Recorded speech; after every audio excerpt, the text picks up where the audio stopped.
नमस्कार, दीप्स किचन मराठीमध्ये मी दीपाली आपलं मनापासून स्वागत करते। चला तर मग आजच्या आपल्या रेसिपीला सुरुवात करूयात।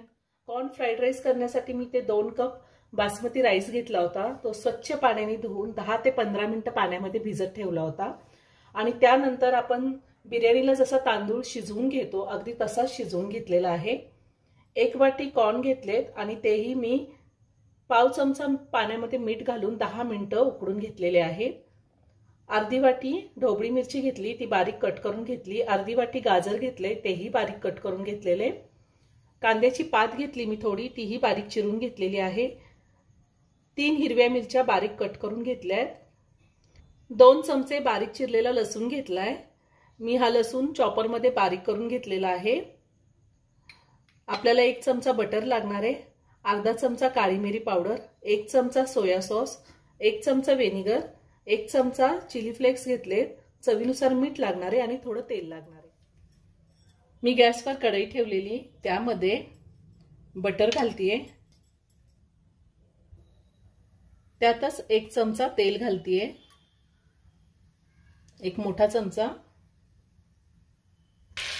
तेल आणि बटर गरम झाले, त्यात मी हिरवी मिरची घालते, त्यातच आपल्याला बारीक चिरलेला लसूण घालायचा आहे।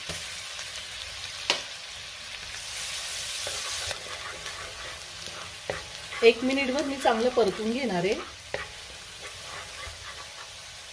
1 मिनिटभर मी लसूण चांगला परतून घेतलेला आहे। त्यातच आता आपल्याला ढोबळी मिरची घालायची आहे,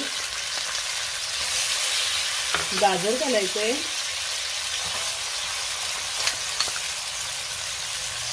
आणि कॉर्न घालायचे। कॉर्न आपण शिजवून घेतलेले आहे। गॅसची फ्लेम मी हायवर ठेवलेली आहे आणि हे सगळं मी 2 मिनिटं चांगलं परतून घेणार आहे। 2 मिनिटं मी भाज्या हाय फ्लेमवरती चांगल्या परतून घेणार आहे। आपल्याला भाज्या जास्त शिजवायच्या नाहीये। 2 मिनिटं मी भाज्या चांगल्या परतून घेतलेल्या आहेत। तुम्हाला जर कांदा आवडत असेल तर यामध्ये 1 छोटा कांदा सुद्धा तुम्ही परतून घेऊ शकता।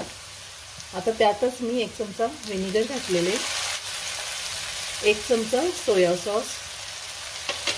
तुमच्याकडे जर व्हिनेगर नसेल तर लिंबाचा रस घातला तरीही चालेल। आता आपल्याला ह्यामध्ये राईस घालायचा आहे।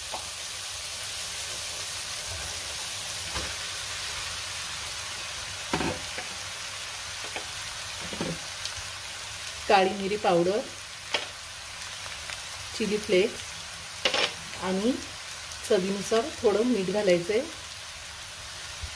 मी भात शिजवताना सुद्धा थोडं मीठ घातलेलं होतं, त्या अंदाजेच मी मीठ घातलंय। आता हे सगळं व्यवस्थित मिक्स करून घेऊया। मी राईस सगळा व्यवस्थित मिक्स करून घेतलाय। गॅसची फ्लेम हायवरच आहे। 2 मिनिटं राईस चांगला आपल्याला परतून घ्यायचा आहे। 2 मिनिटं राईस मी चांगला परतून घेतलेला आहे। आता आपल्याला यावरती कांद्याची पात घालायची आहे। मी थोडी कांद्याची पात घातली आणि पुन्हा सगळं व्यवस्थित मिक्स करून घेते। आपला कॉर्न फ्राइड राईस तयार करून झालेला आहे। आता मी गॅस बंद करते आणि एका प्लेटमध्ये काढून घेते।